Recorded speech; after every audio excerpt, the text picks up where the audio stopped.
This I is I consciousness. Am means to exist. I am here. I am. It's quite impersonal. It's not personal. It's not the person. Just like the body is not a person and it's not personal. Okay?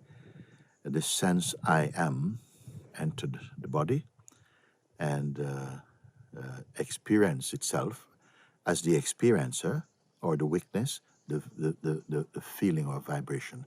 I am, I exist. Okay? But as soon as it entered body, functioning in body, the way of the world, in order to manifest as individuality, the belief I am the body came. It developed naturally also, but it also developed supported by collective conditioning from family, from parent, from society, strengthens this feeling, I am the body. And this I am the body, I am the conditioning received inside this body as mind. And then the sense of person, the I became something personal. That was called birth of the person. Not the birth of the body, but the birth of the person. And the person is a mode of consciousness, a reduced component of consciousness that feels then I am this person.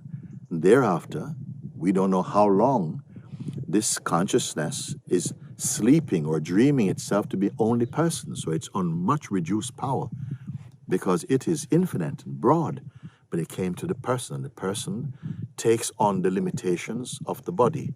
This personhood identity of consciousness, which is formed with the feeling I am the body, became the basis of the personal existence. I am my mind. I am my conditioning.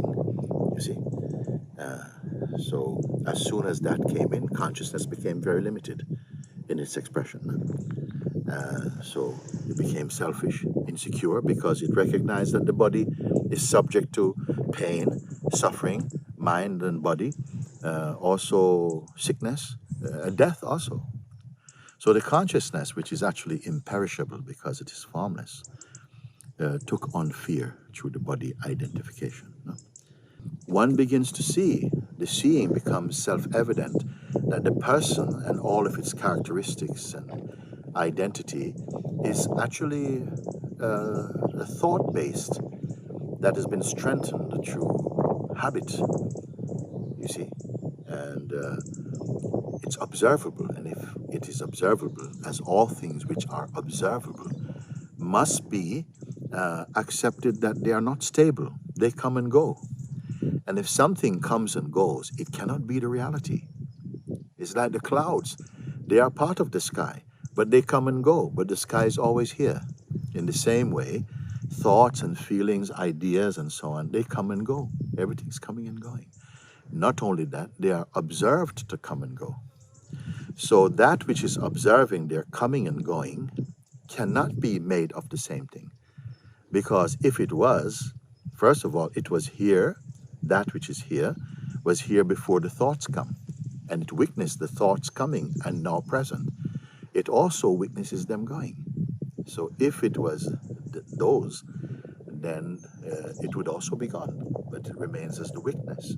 And so it becomes increasingly clear that the witness is capable of witnessing even the sense of personhood and personality. And the recognition of that. It's as though you've been imprisoned by a limited consciousness, but limited consciousness. And now the field is opening in an immeasurable way. So then once we are freed from the cage of personhood, from the limitations, you see, not cursing personhood. It has its play, it has its purpose, had its time. But now time to expand into the fullness of yourself. You're coming into the place I am. So this is the original I am. You see? The I am removes the I. So the I am removes the I person identity and again abides naturally in the I.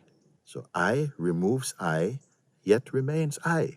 So this is the an explanation of what is meant by this seeming riddle. And experientially, this is wonderful. Now you are experiencing yourself more as being.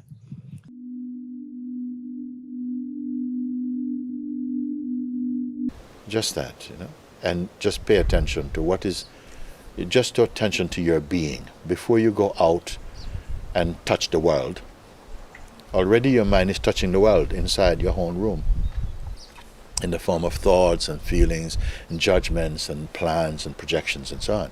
So sit quietly, and just notice.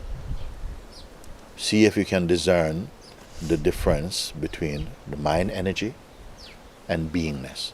Because always beingness is there first. You cannot have mind energy without consciousness. Beingness and consciousness, same thing. No? So you sit quietly. Don't try to stop the mind or to stop thinking. Notice first. And that's a very neutral attitude. You stay put, you observe, just be observing. Say, you can feel so much. So don't get entangled in that. Don't log into it. Just notice that. But also notice the space, which we don't notice. Often we don't notice it. Nobody takes any pay attention to that. And yet that space is there before any noise comes. And it's there during the noise, and it's there after the noise. Nothing has happened to it. So I say pay attention, don't create anything, just simple, sober attention. Look. And then you start to see the mind is all the things, and it's almost always personal. I got to do this and this thing, and no, chat. It's always personal. So that's the mind stuff. The beingness is not personal. It's like space and silence and peace and presence. Just presence. In one word I can say just presence. Impersonal presence. Impartial presence. Sit with that and be one with just the presence. Stay with the presence, because that is the ground. The mind is like a ship without an anchor in a storm. It is all over. But the presence is like the root. It's anchor. I cannot call it anchor because anchor is a small thing. Presence is everywhere. And stay with that and clarify your being just by paying attention to that. And see that it is not a waiting state. Beingness is not waiting for the mind to relax. It is just, it's constant, it's there. Relative to the mind, it's constant state. And just by sitting like that, and with that distinction between mind and presence, and see, then you don't have to try and control the mind. Just by being presence, being one with the presence, the mind stuff becomes very weak, meaningless. If you stay as the person who is the, what you may call the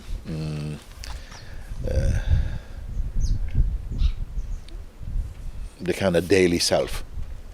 If you stay as the person, then that's the one that the mind is relating with a lot, like this. But if you stay as presence, even that's going there, it's nothing at all. Because that will change. It's always changing. I always new actors on that stage. But the self, being self-aware, this is beautiful. And if you do this, even if you do 10 minutes and so, like that, you're going to like it so much because you're experiencing the peace that is naturally yourself.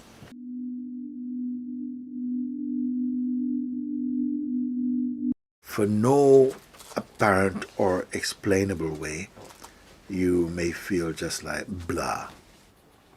You understand? You may just feel, and I say, that has not ruined your day. Don't think that's ruined your day. Have as many blah moments as possible. Let it happen. Simply don't identify with that. Now it may seem as though that's impossible, because as soon as Mr. Blah shows up, it feels as though it's all of you is covered. You're completely filled out with blahness. But the simple thing, don't avoid to go and try and overanalyze these kind of states, because they don't go anywhere. What is it about? It's nothing at all. It's not about anything. It's just sometimes life goes blah in the mind, no? And if you hear this and you can just leave it alone, don't subscribe to the state. Simply be aware of that. Don't get entangled in that. Be aware that without awareness, not even this, not even blah, can come and stay as the awareness. And suddenly, what felt initially like is going to be the beginning of a bad day, or this is Mr. Ruin coming, it's nothing at all. And you felt not only this is just a little encouragement for like any other thing like this can be there. The secret is don't identify. Don't identify. And who am I speaking to say this? The tendency comes to quickly identify with these states. But that is also observable. That is the secret. If you can observe it, you see that it is just phenomenal. It's only apparent. It appears. It disappears. When? Who cares? That's not, the real self is not waiting. The sky is not waiting for a cloud to pass. Let everything just move in their own way. Your attention is far too valuable to put it on foolish things and to put your attention on transient, momentary things.